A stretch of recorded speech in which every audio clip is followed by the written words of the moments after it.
Hi everybody, it's a holiday here in the US today, so I have come out for a walk along the Campion Trail, and it's a really beautiful day.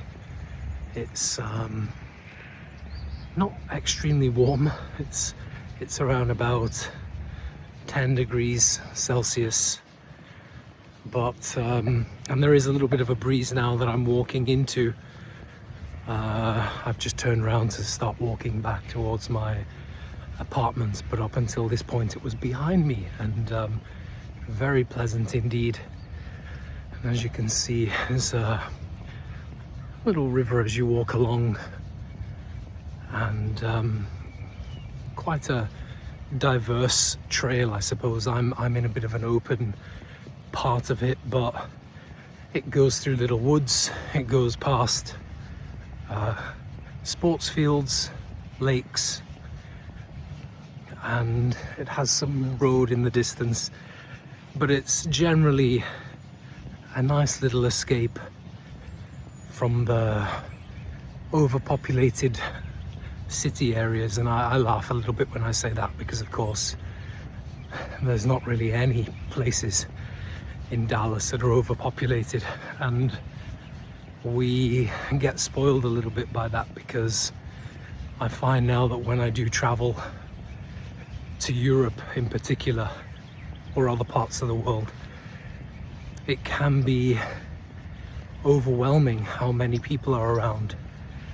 I know I recently, just over a year ago actually, flew to Frankfurt, and I remember feeling a little bit panicky in Frankfurt airport, because there were so many people that I couldn't cope with it. And of course, a similar feeling if you ever fly through the famous London Heathrow airport. It's terrifying. And as I plan my trips to France in particular, where I need to connect, and I go out of my way to avoid connecting in London, even though it's my home country and I love to visit England, but to connect in London, I've done it once or twice. The first time I missed my flight completely because I simply could not get through the queues of people. And the second time I just made it to my flight, because I'd specifically taken a long stopover time. And even with that long stopover time, I was very close to missing my flight. And that was non-stop, just trying to get through queues, immigration, baggage, security, whatever it may be. So try and connect through Madrid. And Madrid as well is a very busy airport, but it's not as bad as London Heathrow. And anyway, I'm waffling on, talking a lot of nonsense. Just wanted to share the fact that it's a beautiful day, and even though many people don't get the day off, or even people who do get the day off decide to go into the office anyway, I don't know why, maybe because they want to get away from their family. But if you can actually resist the temptation to work on your holiday, you can come out and have a great morning like this.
And as beautiful as moments like this are, it also causes one to reflect and think. And one of the things that I typically do as a habit when I wake up in the morning is I go into my OneDrive and look at the photos on this day throughout the years. And it's incredible. You'll see something that was 1 year ago and it feels like it was a few weeks ago. And you see something that's 3 years ago and you think, wow, that seemed like it was just 2 or 3 months ago. It was 3 years already. And of course, what OneDrive does is it uses artificial intelligence to identify faces, and you can put a name to the face and then you can just click on that person and see all the photos of them. And my mother comes up, my mother who passed away just over 2 years ago. And that's incredible to think that it's already more than 2 years since she passed away.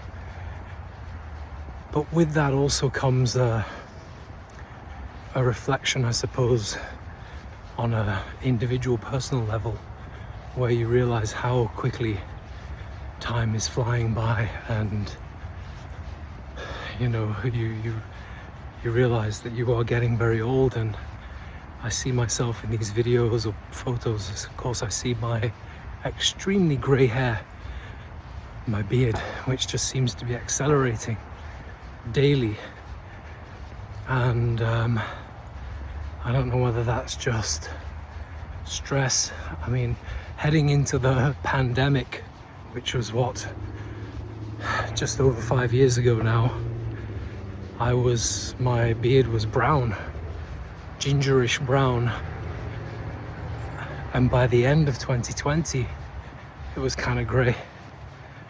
And I was managing a large team at the time across North America. And I was trying to manage the different complexities that people were facing. Some were in New York, some were in Miami, some were in Salt Lake City, for example, and different cities, including Toronto, Canada, Montreal. And some certain people were saying, get them back into the office, get them back in. And of course, when we look at New York, for example, they were using refrigerated trucks because so many people were dying that they couldn't cope with the bodies. And my team in New York were terrified. They didn't want to leave the home. And I was caught in the middle of this, of simply defying orders to tell them to go back. I was saying, do what's best, do what keeps you safe and healthy and mentally sane. But it took a toll on me, for sure. And of course, aging is inevitable, and we all turn grey and we all get old. But I do think that there are factors that increase and enhance the speed of that happening. And so it goes back to the age-old thing of try to do what you enjoy, try to balance your life out, at least, have a healthy work-life balance. But it's difficult because if I were to do what I wanted to do, I would simply stop working and write books, and I would end up homeless and dying of starvation in the street because I would have no income. And that's the sad thing about life. We see a lot of videos and articles saying, do what you love, retire before it's too late, quit. But unfortunately, people are not in the position to do that. Even me with safety, relative safety for a period of time if something happens. But beyond that, I need, like most people, an income.